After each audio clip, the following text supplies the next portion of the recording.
Explain the principle of lathe machine. To understand the principle of lathe, let us take a shaft using varying diameter and step as shown in figure. Have you wondered how this shaft of various steps could be produced from the ordinary circular shaft? This can be produced with the help of machine known as lathe machine. In lathe machine, the workpiece is held between two rigid and strong support called centers in a chuck. The chuck is mounted on the projected end of machine spindle and rotates. Therefore, the workpiece, which is held in chuck, also rotates with chuck along its axis. The cutting tool is held in a tool post. This tool is fed against the revolving work.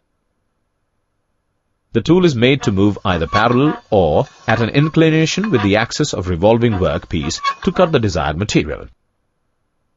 The cylindrical piece is produced when tool moves parallel to axis and produces tapered surface when moved inclination to axis. In this manner, various parts are produced from lathe with varying operation.